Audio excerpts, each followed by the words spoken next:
Remand শেষে chief metropolitan আদালতে তোলা হবে সালমান এফ রহমান, আনিসুল হক ও দীপু মনিকে।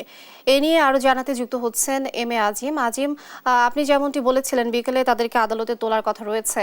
আপনি জানাবেন এখন কি অবস্থা দেখছেন, কি তথ্য আছে আপনার কাছে? সাবেক বিচারপতি শামসুদ্দিন চৌধুরী মানিককেও আদালতে তোলার কথা রয়েছে, সেই বিষয়ে জানাবেন।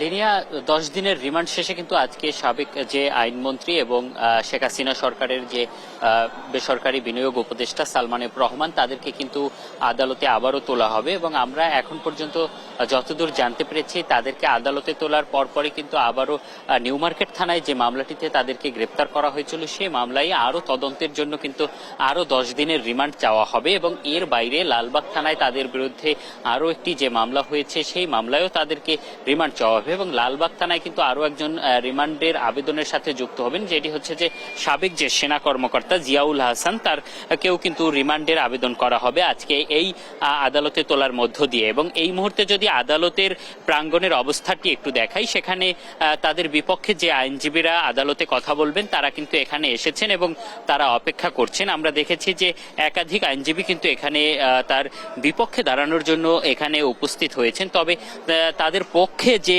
আইনজীবী তাদেরকে আমরা এখনো এখানে দেখতে পাইনি এবং তাদেরকে কিন্তু যখন গ্রেপ্তারের পর প্রথমবার আদালতে হাজির করা হয় এবং রিমান্ড চাওয়া হয় তখনও কিন্তু তাদের পক্ষে কোনো আইনজীবী এই আদালতে উপস্থিত ছিলেন না। এবং আমরা দেখেছি যে নিউ মার্কেট থানায় যে মামলাটি হয়েছে, যে ছেলেটি মারা গিয়েছে, নিহত হয়েছে, সেই তার পরিবারের সদস্যরাও কিন্তু এখানে এসেছেন এবং তারাও সেই জায়গাটিতে অপেক্ষা করছেন। এবং এর বাইরে আদালত প্রাঙ্গণের যদি নিরাপত্তার কথা আপনাদেরকে একটু জানাতে চাই, সেক্ষেত্রে এই মুহূর্তে এখন পর্যন্ত কিন্তু এখানে পুলিশের বেশ কয়েকটি টিম এখানে রয়েছে এবং পর্যাপ্ত নিরাপত্তা ব্যবস্থা কিন্তু করা হচ্ছে। তো এই ছিল আমার কাছে আদালত প্রাঙ্গণ থেকে সবশেষ।